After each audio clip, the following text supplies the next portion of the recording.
Okay, welcome very, very much to Conversations. A pleasure to welcome to the program a young man, Jarrett Wolfman, and he's being billed on the graphics and so forth as a supporter of the Occupy Wall Street movement, which he is. I would say it looks like maybe in spades. He can talk to that with great authority and about the human condition. And Jarrett, welcome so very, very much to Conversation. A great pleasure to welcome you. Thank you so much. Thanks for having me. Now, young man, please share with me your background, born and raised, a little your education, and then we'll get into the zeitgeist and Occupy and all of that, which I know you're very neat. They said knee deep in the big muddy was a popular song back in 1970. But anyway, share your background, born and raised, if you would, please. Okay, I was born and raised on Long Island, South Shore, Nassau County. And my whole life, same house, same bedroom, until about 17, when my parents moved to Florida, and I got an apartment across the street from my high school and finished up high school. There in Long Island? Yeah, by myself. Was it like sister. middle class, upper middle class? What was it, would you say? Were your parents professionals or that? Or what was the family setting like? That's a whole show in and of itself. I know, it's endless what you can do. One little stream like that can go into a long... Yeah. No, I think the family setting is very important in terms of particularly people who become, and I assume you are, pretty much what is called autodidactic. You're running on your own, your own volition. I always was. Yeah, okay, yeah. You know what I'm saying. Right? Yeah, and I don't know why that is, because my family was not scholarly, shall we say. Although my father might disagree with that. He was a salesman, basically. I thought he was a businessman. I didn't really know what he did. Yeah. But it was like insurance, something to do. So I think we were, I don't know, maybe even upper middle class, but not really. Okay, it's hard to, okay, I think, yeah. You know what it was? It was that we lived in a neighborhood with people who were upper middle class, and we tried to, or my parents tried to, keep up with the Joneses. I think they just found themselves in debt a lot and just struggled to keep up. Yeah, I like so it. It was a weird upbringing, because I think I grew up thinking I was poor compared to everyone else. Oh, that's interesting. That's interesting in itself. Yeah, I think probably a lot of people may have that part of their psychology and everything like that. Yeah. So it wasn't until I guess got into the real world and went to college. Okay, that's it. You said 17. They moved to Florida. You went into an apartment there in Long Island, and then you finished high school and you went to college. What work, college, and all that. Actually, went to school in Atlanta, Emory. Oh yeah, Emory University. Sure, yeah. For 2 years, and then transferred back to NYU to major in dramatic writing. Oh, you're an actor. You're a thespian. No, you're a writer. Not. Oh, writer. You're a writer. Okay. Dramatic writing. Writing. I wanted to write for soap operas, actually. Oh, right. Wonderful. No, that's great. That's a tremendously... It was crazy. The writers are among the people they identify in terms of intelligence as a group. In terms of they do study the IQ idea and everything. The highest IQ, and the group with the highest IQ as a group are writers. Really? Is that really true? Yeah, it's interesting to think about. I don't know. Well, I mean, it's not 1,000%, but it's 100%. Yeah, I'm sure writers would agree. Well, they might, but large. then other people like, physicists might disagree or something. Or, see, it's a different use of the brain, but it's creative. Yeah. I don't know if I would consider myself a writer. I thought it might be something I could do. Yeah. But even back then, I saw it as a means to get my message out to your the message. masses. Oh yeah, the message. Get my message out, where the words came out of your mouth. Yeah. And that is interesting in itself. What was the message that you wanted to get out? Were you politically involved? Were you no, I wasn't political at all. That's changed. Something's changed at the crossroads down there. Yeah. Anyway. Yes, things have changed. Okay, but what was the message out? Or were you sure of what it was, or were you groping for it? I don't think I was able to articulate it to Yeah, myself that right. well. I think a lot of us are in that stage. But I knew things were not right Yeah. in the world. Were you talking about in the world or in yourself? In the world. In the world. Okay. Yeah. Okay. No, I really was. Even as far back as I can remember, my mother always used to tell me that I would annoy her by just asking her so many questions. Inquiring minds want to know. Yeah, and there's a lot to know. Yeah. Yeah, I don't know, So shut up, where kid, that came from. Yeah. So you're curious. Yes. And intellectually interested in the human condition or in existence. Yeah. Somehow, yes. I don't know where that came from because they are not. Uh-huh. What about No one in my friends? family. Friends, association? I had no friends, really. You were a loner, like, kind of? Completely. Really? I watched my soap operas, read my comic books, and did my homework, and then went to bed. And listened to my music. And music. Okay, there's a lot of things. Each one of those are avenues we could go down for a long time, like music and soap operas. That's interesting. Soap operas are a staple, aren't they, of the television world? They were. They were then, They're pretty much all Guiding gone Light. now. That was my soap. Was it really? That was the one you... I was going to ask you. Since I was a kid, I used to say, I've been watching Guiding Light since I was in the womb. No fooling. Because my mother watched it, and it's the kind of thing that mothers generally watch and then pass on to their daughters. They used to have, I'm older, right? They used to have before, believe me, there was a time when there was no television, much less internet or anything now. There was a time when there was only radio. And they used to have what they called soap operas because it was largely tilted toward the women who did not, as much as they do now, work out in the world. They were at home and they were like, and they would have soap operas and they would do it. And they had names for some of them. They had one that was Portia Faces Life. And there was another one, these would be 15 minutes or half-hour little things that would go and connect. And then there was another one, Just Plain Bill. Wow. It was almost ironic or almost That's humorous funny. in there, but they would do it. And people would listen, and what they were doing was selling soap. Yeah. Because everybody had to, but they were. Housewives. But what is it that, and you actually became tuned into, and then they would be linking day after day to the story would be a continuing one. It's And you got addictive. caught, it would be, I guess, yeah. It is, and I was addicted. You were. And I have an addictive personality, so when You I have got an addictive person. Yeah, It's so, good to admit that, yeah. Oh God, no! Yeah. I've always known that. Thanks to my mother. Thanks, Mom. I don't even know where the camera is, but Say that with feeling, brother. Yeah. Thanks, mother. yeah, thanks, Mom. Yeah. Now wait, that was a little ironic, I think. Anyway. Well, Yeah. Okay. I don't. Thanks mean to for put- making me an addict. Yeah. Um, Asking questions. Yeah. Okay. but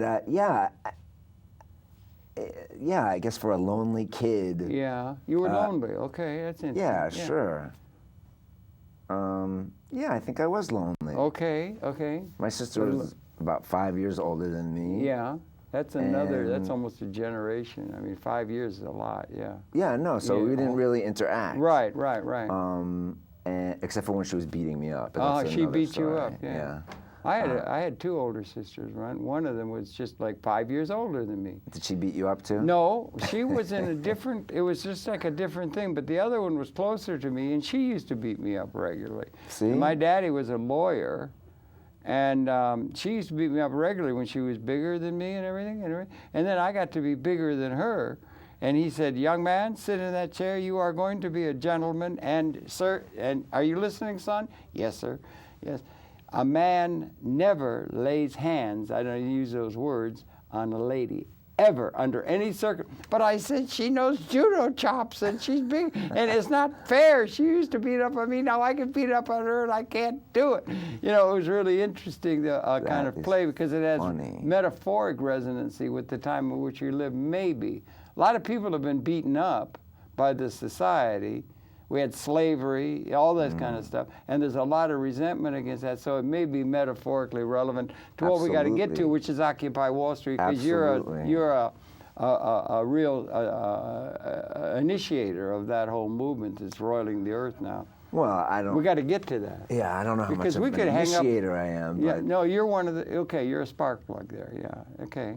I'm a participant. All right. Be humble, if you must. But okay. Anyway, we could spend a whole program on your early Several. childhood. Yeah, but we can't. So you were there and you did writing, and you count yourself a writer. Do you write now? No, I really have never written since I graduated from college. Well, that's funny, isn't it? That's interesting. You're a conundrum. Well, I think I realized I didn't like actually writing as much as I like thinking. Okay, really? That's interesting. And coming up with stories and actually telling stories. I'm more of a storyteller. Wonderful. I think that's think. true. Yeah, right. Well, no, that makes sense. I like talking to people. Me too. I do too. And it's also much more. It's more multisensorial, and it's moving toward the multimedia world that we are coming into now. Right. It's interactive. Yeah. I do actually like writing if it's with a partner. With the part. Oh, I see. You're collaborative. Yeah. But if I have to do it by myself, I just don't have the. Yeah, you got the image of the writer up in the garret writing all alone. It's all coming as a genius stroke or that's not Melville or something, and there was that. And we've only had writing to carry on things. There was always, you know what I'm saying? But now we got all kinds of multimedia. We got the film, we got electricity, we got internet, we got television, and multimedia, and that's multisensorial projection into the environment. And you're probably more comfortable with the trend of the zeitgeist in terms of media than I would think. It's given to storytelling now. Yeah, I do. I like or the film. Didn't get into film? Love film. Love film. Love film. My mother always used to take me to the movies. Right. That's one thing we used to do together all the time. Love film. Unfortunately, I don't have time to watch anything anymore because I'm too busy fighting the power. But Okay, when did you make the jump from Portia Face's Life, Addiction, or Guiding Light, or did you, or to your current state? Because you're still very young and everything. Not so young, but young. Well, you're young. Everybody's young. Relatively to me. speaking. Anyway, when did you get involved in what has come to be known Occupy Wall Street, or the Occupy movement, which motivates a good deal of your time and attention now? Yeah, well, just to go a little before that, I really was actively disengaged from politics. I never read the paper. You know, I read books. I was, knowledgeable, and relatively, I guess, especially from school. I did well in school. You so did, people, okay. Yeah. People said I was smart. Yeah, right. They said I had a high IQ, whatever that meant. Yeah. But I wasn't interested when my father would watch the presidential debates. That was like, ugh. Really? Well, I could not care less. I thought it was all BS, and they were all the same from what little I knew. I just didn't want to be involved. My interests were higher. And what, the nature of the universe, physics, anything, no, more or like, science, or what? Deeper, social issues, like sexuality or race, religion. Right. I'm a Puerto Rican Greek Jew. A Puerto Rican Greek Jew, that's a mulligan stew. Yeah, on Long Island. So I kind of, when that wasn't so common, I had a Christmas tree with a Jewish star on top.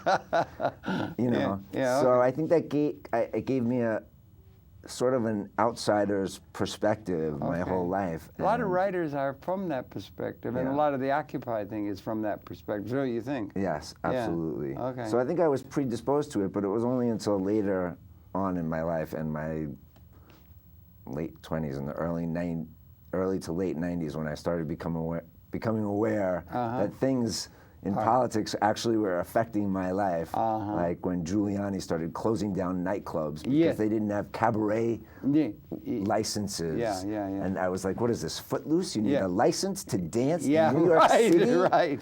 Because wealthy people are moving into these formerly industrial parts of the town where clubs normally were operated in, and suddenly the property values go up, and they don't want the clubs anymore. Yeah, right. No, they want chic Starbucks or something that's catering. We used to have, this is public access we're in now. I think it was Coca Crystal who used to have a program. She was wonderful. I don't know if she's up in Woodstock now, but she used to have a program. She used to have a program she was friends with Abbie Hoffman. He was a great guy and everything. But she said, if I can't dance, you can keep your revolution. Yes, you know, I love that. I thought that was Emma Goldman. Well, that might, I think she named her program after Emma, who was an anarcho. You were sort of like an anarcho kind of thing. Paul Goodman, did you read growing up? No. I wasn't reading political things. I was just, I don't know what I was reading. You were experiencing things and your own from your own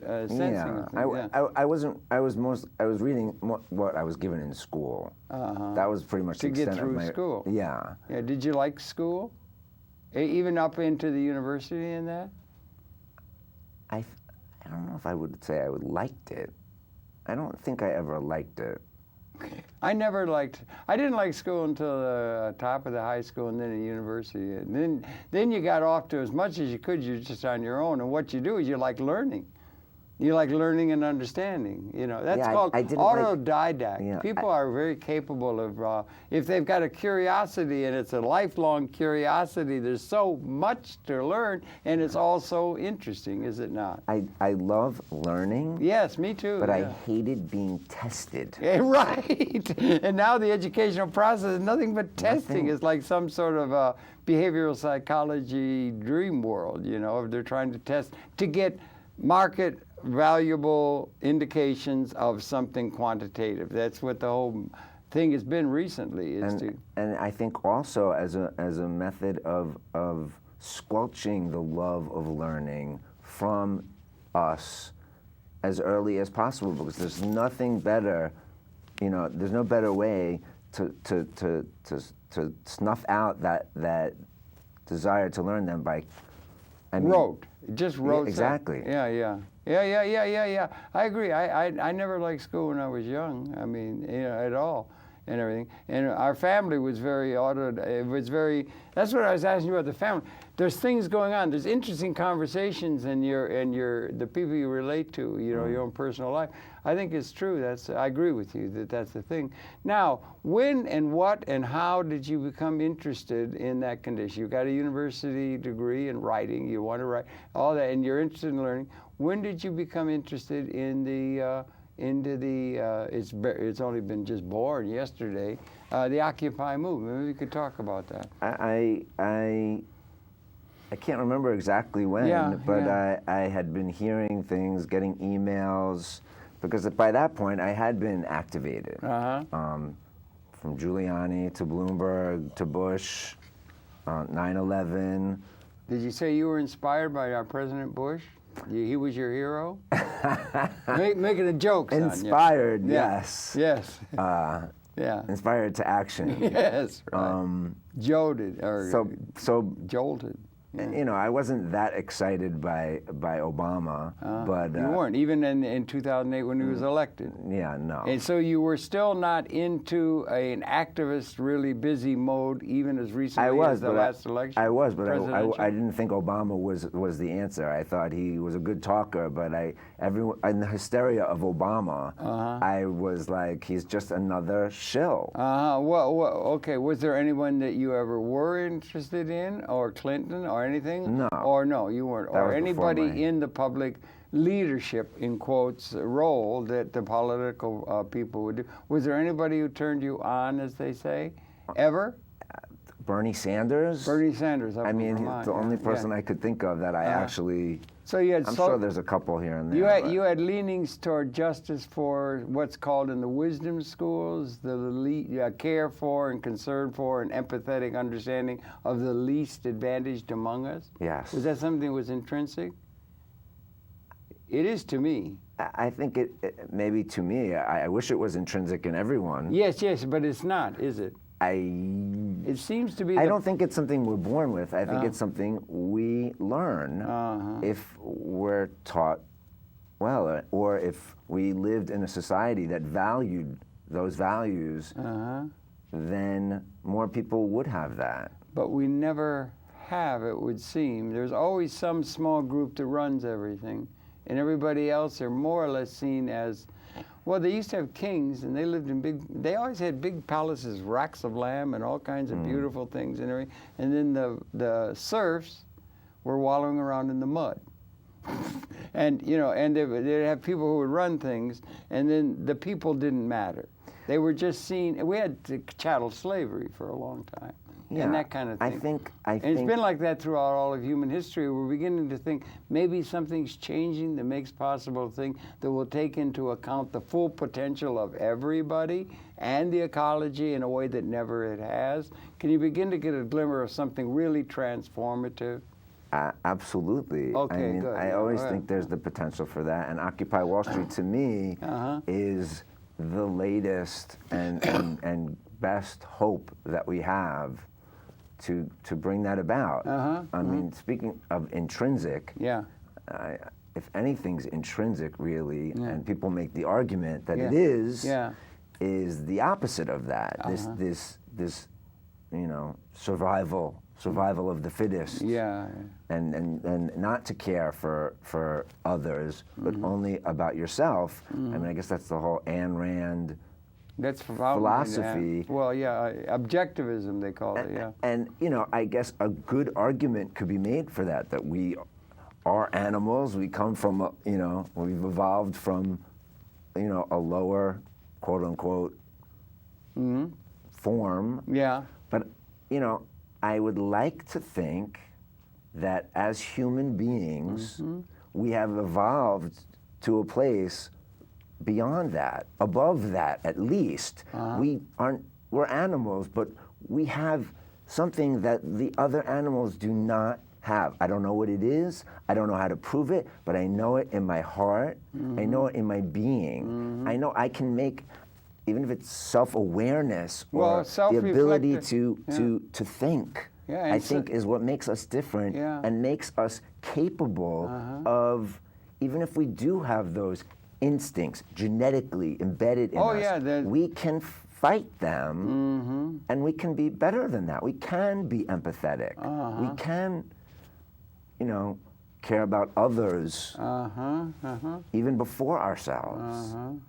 I mean, I see that, so I know it's possible. And that's something that motivates it, your activity and everything, and the movement. Absolutely. And it's saying that's something that's happening now. I don't think there's any doubt that we are, evolutionary terms, that were 4 million years ago, there were no Homo sapiens. There was Australopithecine, Lucy. And then we had a punctuated equilibrium and the new appears, right, in evolution. Planet's about 4.5 billion years old. Within the universe is 13.8 billion years ago. It started with the Big Bang, they say, as a theory. And then organic evolution got going about 3.5 billion years ago. And once you get to that, you can understand all the wondrous expressions of life that both flora and fauna, and up the hominoid line came us, and then there came Homo, out of Australopithecine, there came Homo habilis. And what happened, it was a quickening, and now we're coming to the end of the human experience. We've been here, or at least this is posed or being suggested, there's a term that's getting out now a lot. It's called neo-humanism. Have you seen that term? That fella, there's a book, Kurtz has said it, others have said it's one step above. Like, we're coming to the end. There's reason to understand, in evolutionary terms, that we were 200,000 years ago, we appeared, our species, and we've gone through 10,000 generations, 10,000 of which had what we called civilization after the discovery of agriculture and so on, and that we're coming to the end of that 200,000 year period. And it's a little bit upsetting when you think 99.99999% of the species that have ever existed in the universe, as far as we can, in the earth, have gone extinct. It is a thing of survival, and qualitative transformation, and we may be living at the moment of closing quotes on what began 200,000 years ago, in terms of one other. I don't even care. One other thing beyond self-reflective consciousness, being able to ask the larger issues that would be creating creation stories to try and explain things in a way that a crocodile doesn't concern with or something. But we also can extend our consciousness into the environment through tools that become ever more extended, more and more relevant, and make the world different than in the Eden-like sense is the way most creatures encounter the world. And we reached a point where those weapons, that's called technology, and that's having a profound effect on changing the zeitgeist or the existential reality in the universe. So we're coming to like the end of a gestating period, and we're coming into a new relationship in the universe. Steady state, and then there's a quickening, and then there's punctuated equal, and the new appears. And we're going to come into, if we make it to a liberated order rather than one that is so truncated for the vast majority of the people, rather than blow the whole thing up, which we have the capability of doing at a species level now, since about 1970, then we're going to come into a new resonating relationship to the universe, transcendent to what we've been. So we're going through the birth pangs now of that kind of. Does that make any sense to you? Yeah, sure. Okay. So, but to be at that time is Isaac Asimov, the great polymath. Have you ever cottoned on to him? He was a major. No, I haven't read. You him. Want to? I would suggest. I'll put it on my list. He's the one who wrote Foundation series. He's a major science fiction. No, I know polymath. of him. Polymath. And he said in a program we did with the one, this is the defining generation. This is not just another his story or the political experience or something. Right. There's something going on at a higher level, like what you were talking about, that is characteristic of this time. It feels like that. It does, doesn't it? And that's what you're acting on, it would seem to me.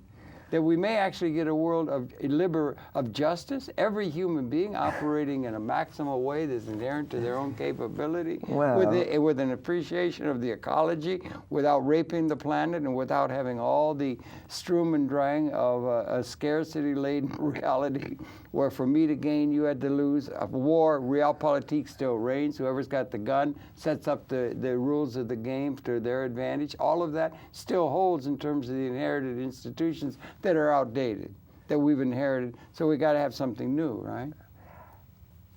Do I think that is about to happen? Is happening. Is happening or now. Is happening. I would like to think that. Yeah. I am fighting to make that happen. Good. Okay. And you think it's time? I can't say that I'm overly optimistic that we will get to that place. But that won't stop me from fighting. I fear that things will not turn out so well for humans, and maybe that would be for the best for this planet, for this universe, because by and large humans, and this will take me in the other direction to show another side of me, I think are basically a virus, a cancer on this planet. That's a broad. Yeah, that's a way. But be that as it may. And that we may shake it off or something. Yeah. No, that's true. I am doing my best to represent for the human race, although I don't feel very human most times. And I'm excited that there seems to be an awakening in this country and around the world to make a change in the way the world has been running. And I feel like as an American, since the United States is, I think,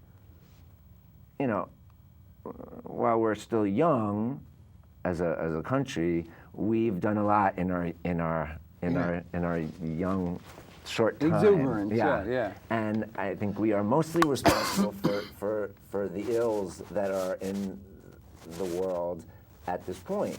Are we also responsible for the benefits that are in the world as well, or do you have to see it in a balanced way? Possibly. Possibly. It's an extension of the political structure that's set up is more or less that from the United States that emerged triumphant after the Second World War. Right. And set the pattern.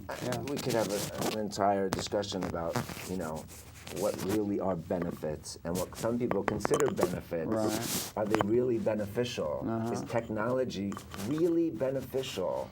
Is living longer really beneficial? Is it really, in the grand scheme of things, is living to 100? Ooh, I think I lost my mic. Oh, Sorry about that. Put it back on, yeah. I'm a little too exuberant myself, I think. There we go. So, regardless of how great we are, and I do think that this country is a great country, and I do think, or it could be a great country, and I think the Constitution is, while greatly flawed, obviously. David Cobb was just saying that he spoke to us, moved to amend. Yeah. I think he said 99% of the population back when the Constitution was written were not considered people. Yeah, right. But really, the 1% started from the birth of this country. Well, it was that way in white Rome. male Yeah. landowners. Yeah. So That was the major obviously- capital asset, yeah. Obviously, it was flawed, but I think there's something about it that is good, almost beyond their own wisdom. They allowed it to be a living document that could be revised and amended as we the people saw fit. Okay. And while it may have, it's gotten better, and we've made it better, the 1% has continued to fight to keep it to be only for their benefit. Yeah, that's called realpolitik, and you don't want to be idealistic and so forth. If you've got the power, then you can conquer other people. And that's the way the world works. It's Michelangelo or Leonardo da Vinci was favored by the Medici because he made a siege machine that gave the political class an advantage to conquer the other tribe, make their tribe strong. And if you got the gun and you got the power to coerce, conquer, steal, whatever, then you've got the ability to establish your own authority and your system upon the people that you conquer. And that's still in place. True, but we also have the numbers of actual people who are the 99%, who don't have the money and don't have the power in, the way most people would consider power, but we do have a power, and in this country, under our system, that's a lot of power, theoretically, if we were able to utilize that power and mobilize it. And that's what we're trying to do. At least that's what I'm trying to do. I think that's I'm not speaking for Occupy Wall Street. No, I'd say you're speaking for yourself. You're speaking for Jared. But that's what I'm trying to do. And I think that's what the Occupy movement is about. Getting people in this country and around the world to realize that we do have power, but we need to stand up. We need to use it. We need to become active participants in our lives. Obviously we matter, yes. We matter, of course, yes, of course. We're not a nobody. Exactly. Okay. So, and I think that's happening. It's just going to take time, and the 1% is going to fight us, and they're going to use their money and their guns and their police. Because the police do not serve us; they serve the 1%. Mr. Bloomberg said that's a 33,000-man army. Yeah, his private army. It's like an army. Occupational army against the uprising that they do not want to allow to happen if they possibly can stop this uprising by the unwashed masses that are just to be put into a pattern that those people dictate, as always it's been. I'm older than you, but I think I've been motivated by much the similar things that you're motivated at a younger age now and everything. But the difference is, in a certain sense, it was less likely that what's happening now is not possibly, it's not a normal thing of political shift of power or a tax cut or a something or the political process. It's coming to be where it's existentially something new that is beyond the means of our understanding history in a certain sense. You know, it's not just like one party or one group or one power structure that's doing it, and they don't. And in terms of the overall extension of capability, and our capability has reached a point where it's almost like speciation.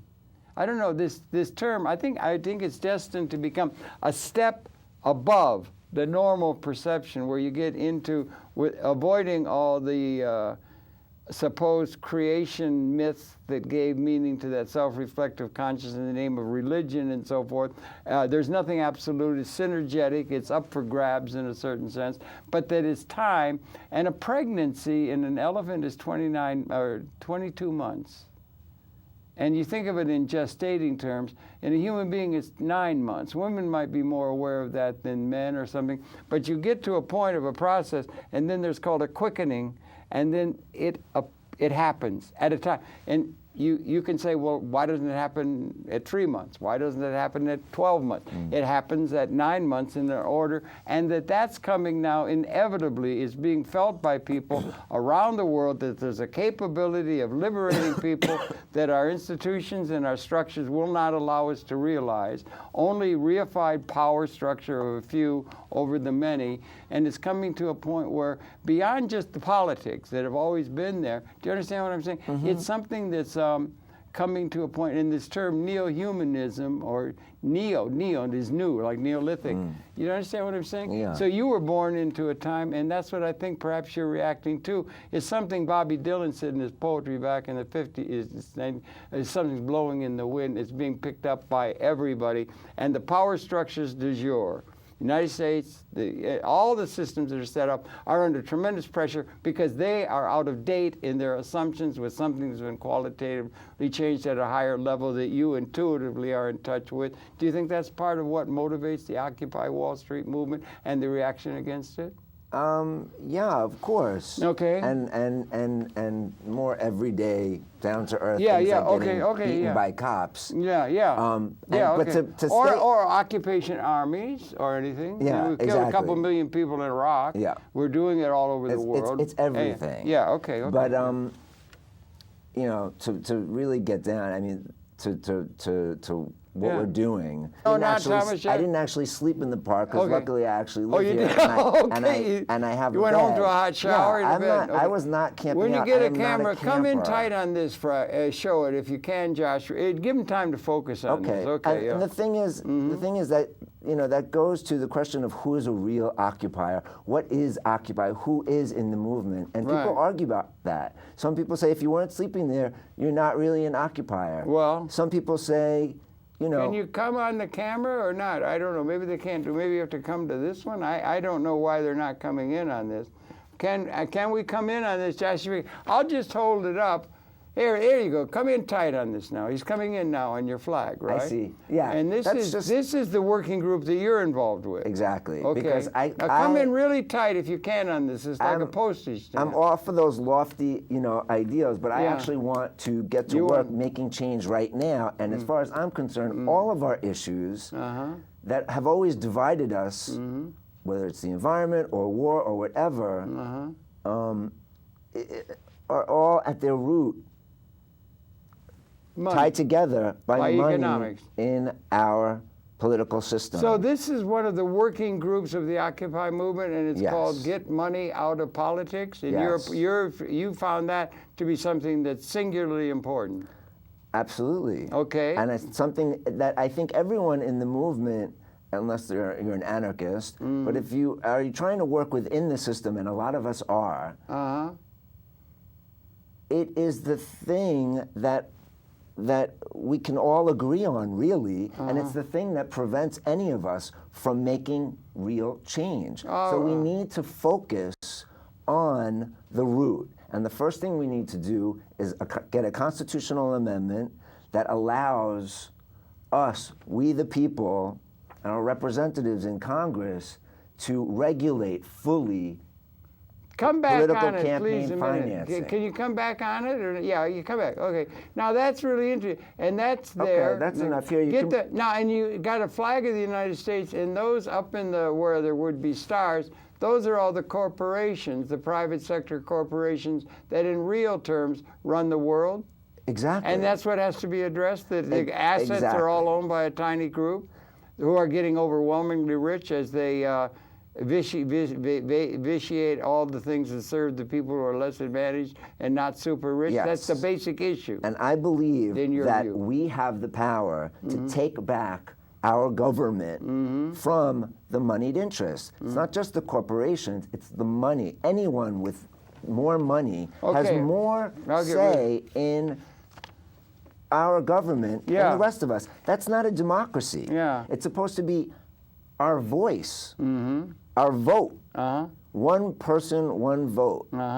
It's meaningless if the people that we get to vote for are chosen by the people with the most money. That's why you were interested in attacking the Citizens United by having the move to amend. David Cobb came and talked. Exactly. And he's saying that they ought to amend the Constitution because the Roberts Court passed a thing that put unlimited power of the super rich to finance things and be doing it even in incognito, as it were, and so forth like that. And all the big money is going to fund all the political campaigns, including the Democrats and the Republicans, are dependent upon the big money interests to run the show. Exactly. And they are running the show. Exactly. To their own interest. Exactly. And since the Supreme Court has said that we're not able to regulate that, we need a constitutional amendment. But that's not enough. We need to get complete public campaign financing. We need to take out private money from the political system. Well, wait a minute. Would you want to get rid of what is called the private sector? Do you want there to be no corporations? You want there to be no Google, no private sector at all? No. I just don't want them controlling the election process, the campaign financing. I think that campaign financing should be completely public, like public education or public, the police, or these are institutions that are for the public good that we pay for with our taxes. Do you think they ought to have a healthcare system where you're required to pay into insurance, like is in front of the Supreme Court now with Mr. Roberts there? Or they're arguing public school. Why the public sector? You want everything to be public sector, government? You don't want private. You don't want a big corporation. You don't want General Motors. You don't want big corporations. A private sector that is profit making, and I think some things should be publicly run, like healthcare. People should not. That should not be a for-profit system. It is now. They're making 18%, I think, of our gross national product is health. How is that higher possible? Than anyone else with their bad returns, with all the insurance companies making money. And obviously, people have differences. This is just my personal belief, but that doesn't go to the question of how we make those decisions. Right now, we can't even have that debate because the people in power control that debate. They control the mainstream media, don't you see? Yes, I don't think you see anything in the mainstream media that reflects the sentiment. And I saw a thing when it was going on. I'm so applauding you guys, and I'm glad I lived long enough to have. We were talking about whether the private sector or what, and what do we want to see as the outcome. And how are we going to have it in the political process? Is bought by the big money. Yeah. Right. So I think that those decisions should be left to we, the people, to work out amongst ourselves, possibly through our representatives in government that are, responsive to us. That's not the right word. That are. Answerable, is that the right word? Responsible or answerable? Or, to us, not to the people who pay the most and donate the most to their political campaigns. But they are. They are now, but they're I think dependent upon that to get. We can if change they don't that. If they don't get reelected, if they listen to us and we give them 2 or 3 dimes and they get $100 million from there, they're going to get reelected because they control the media and the people are manipulatable. Vance Packard knows how easily they can manipulate things and buy the election. And if they don't win, there's nothing that they can do, so they'll be out. So that's the reality. But if enough people, that's with what is it, a quarter of the population even voting? Well, no, it's more than that. I mean, in president, you know, it's more than that. No, they say it's 50% of registered voters. But how many people are actually registered? Well, a lot of people don't, because I suppose it's because you don't vote. And no, I do vote. You do vote. I do vote because I believe that some people are worse than others, and I think it's silly to say that that's not the case is just, I think, not to be realistic. I don't think Al Gore would have attacked Iraq for no reason. That was a plot from a certain conservative right-wing plan that they had been hatching all along. And it was a Supreme Court decision that put him in office. Exactly. Yeah. So I think it's not going to be easy, but I think the reason that this can work is because it doesn't matter if you're a liberal or if you're a Tea Partier. This government, our representatives, do not listen to us, any of us. The only people they listen to are the people with so much money that they can contribute millions of dollars to their campaigns. So if we, the actual people, actually talk to each other, like we're doing in Occupy, and talk to the Tea Party, which I'm... You think you can find common cause with Tea Party? Of course, my father is a Tea Partier. He agrees with me. As long as we don't just single out corporations, as long as we're talking about unions and nonprofits also, which I don't think are ruining the world, but it's true. If we're going to say that corporations shouldn't be able to control our political process with money, then no, entity should be able to do that. And I would say that no human should be able to do that with money. We should be able to do it with our mouths, with our actual free speech. Well, for that you'd have to have some access to media. One of the bastions of that, if I could, I suggest is, and increasingly, New York Times is under trouble. Business model, print is in trouble because everything's moving exponentially in terms of technology. You got to multimedia. We mentioned it earlier, to where you got this public access system that is part of the system and is a voice for the people. That's why I think it's valuable. We can sit and talk about Occupy, get some word out and so forth here, because we're not beholden to any corporation, because we're protected by the fact that a franchise thing means you don't have to be buying into the money system in order to get a message out. So that's an important thing to do. Absolutely. And then you've got the internet and all of the things that are going on with technology.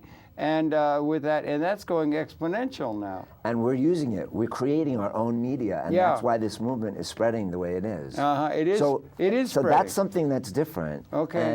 And that's why I think we can win as long as we keep fighting. And hopefully, my goal in the next few months is to try and get more people in Occupy and out of Occupy to realize that getting money out of politics, is the thing that we all need to focus on. We all need to focus on this constitutional amendment, which a lot of other groups moved to amend, and a lot of other groups have been working on for years. Well, Move to Amend's relatively new. But the people in Move to Amend have been working on ending corporate personhood and making it so that money, overturning Buckley versus Vallejo, that said money is speech, which is the real problem, and allows Bloomberg to spend his billions as if to get himself elected. And the Koch brothers. And the Koch and the brothers. The guy sponsored Gingrich. Exactly. One guy's a billionaire. We need to get all of the money out so that Bloomberg has one vote, and his vote is equal to my vote. Is that not idealistic to think you're going to get money out of politics? That's one of the major measures. What it is, it's like a big private money. No, it's private money, but what the election process is a big ad campaign, like they would do to sell cornflakes rather than Wheaties. But it doesn't have to be that. No, but that's what it's been. But we can change it. It's not that in other countries. In England, they're their campaign season is 2 months. Legally, they're not allowed. Oh, I see. You're wanting to change the electoral process. Of course, to everything. one that mimics then the model of England, you're saying? Not necessarily. We can create our own. But the airwaves, you know, rabbit ears airwaves and radio waves are ours. They're public. We license them to these corporations who then charge us millions of dollars to put ads to us on. It's ridiculous. We can mandate. But it's a very profitable business model. Because we let them profit off it. But So we don't have to. But what would it take? There's a federal there's a whole federal system. There's a lot. There's a whole federal system, including the Supreme Court, which is going to protect the right to private property, the right to private ownership of the means of production.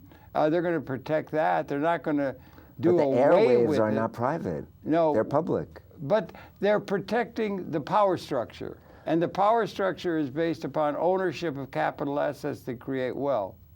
And I'm not saying it's going to be easy. No. But I think if we, the 99%, on the left and on the right, come together and say we demand this, the people in office only want the money so that they can get elected. Right. And get the power. It's an ad campaign. If they could get elected without the money, they would listen to us. Well, if they have something to say. But again, I don't think, I'm listening and everything. And here's one way we can do it now. I think it's too simple to think that's the one thing that's going to change everything, with all due respect. I think you ought to stick, if I could, you ought to stick to going out horizontal. Not one issue. You're focusing on one issue. And it's not one issue. It's much larger than that. Go for the whole thing. And that's what I would encourage you to do, not to give in to saying one issue is going to be identified. But that's the point. Because they will co-opt you out of with no problem at all. Who's they? The system that wants to reify the outdated institutions and the power structure du jour that still holds. I don't see how they could possibly co-opt getting private money out of our electoral process. Personally. Well, okay, it's a huge issue. To me, it's not, the one issue is every issue. The one contains the many. It's the root. And it's the reason why Lawrence Lessig has named his organization Root Strikers. I think he quotes an Emerson Ralph quote. Waldo Emerson? That for the thousands that are striking at the branches, none are striking at the root. Something like that. And that's how the 1% keeps us at bay, by dividing us into all of these separate issues. If we came together and struck at the root at what prevents us from utilizing the government, the structure that is actually pretty good the way it was set up. It's not perfect. We can fix it. But I think we can get to the point by getting a constitutional amendment, by fighting for public campaign financing like a group of organizations are doing in New York State. If you want to let me hold that up. I'll hold that up if we can come. Public campaign. The governor. This is obviously something the young man's very taken with, so here we are. And we have public campaign financing in New York City. We've had it for years, and it really did change the face of the city council. Like I say to someone, you don't see state senators and state assemblymen getting beaten up in Liberty Plaza with Occupy Wall Street the way you have seen city council members. This is next Wednesday, April 4th. At 6 is that? I can't read it on the screen. 6 is that? 6 p.m. or what time? Well, I'll explain. There's a coalition that is now fighting for state public campaign financing. It's not complete. It's still voluntary, but it will give people who aren't able to raise this kind of money a chance to compete, and it will really change the way the state government works. Okay. And so this coalition is setting up a couple of town halls for us to talk to our electeds and let them know that this is what we want. Okay, next Wednesday on the 4th in Brooklyn 5th. and the 5th in Manhattan. And there's a site they can go to pick up on this? Yeah, they can go to our website, ows.re-configure.org. or they could email us at getmoneyoutofpoliticsnyc@gmail.com. That's an email that you could do. Get money out of politics, NYC at gmail.com. Yep. So that's a thing that's a particular issue. Well, as for somebody who was there at the very beginning, for which I thank you enormously, for the posterity will thank you for having done a clarion call on the 17th of September that is being addressed. It's happening in other parts of the world. The idea that we do it, of the opinion that there are much larger inclusive issues that issue would be included in. That would be my take. But then one of the things about Occupy Wall Street and the people involved with trying to change things, there's a lot of different ideas. And there's a lot of things. But there are people who've taken the step. And one of those people that was in on that very beginning, for which I and the world thanks you, is Jarrett Wolfman, and he's been our guest. And thank you, Jarrett, very much. And I know it's a hard thing to try and come up with something new and everything, and it's difficult, but I thank you enormously for you and your colleagues and the people who are involved in that, because we're all part of it. And may it flourish, and may it flower, and may it bloom, and may it bring about a qualitative transformation of everything, including money and politics issues that are going to be included in what I would think is something larger. We have to get the idea. I like the idea of neo-humanism, actually getting up thinking about a speciation kind of relationship to the universe, characteristic of our time, when the weapons are species lethal and we've transcended material scarcity, another thought that never comes up. Those two things are something that make this time different than all of human history, and makes this thing that that's trying to be born. And it is a long-term thing. It's not something that happens next Wednesday or something, but it's a long-term thing. And I thank you for initiating this so much needed movement in terms of the evolution of consciousness in the universe. Thank you. My pleasure. Your pleasure to have his perceptions. Tune again. We'll be coming back again tomorrow. And thanks again for all the good work in putting that together. And get out there and get out involved in this. Join us. Join. And you join and realize here in Public Access is one place where there is discussion of this in a way that the established media is not able to do. But here it is a voice for the people. You ought to think about becoming a producer, and some of your people should, if I would suggest, or getting involved in the media. Thanks again. Thank you very much. We're coming back. Jared.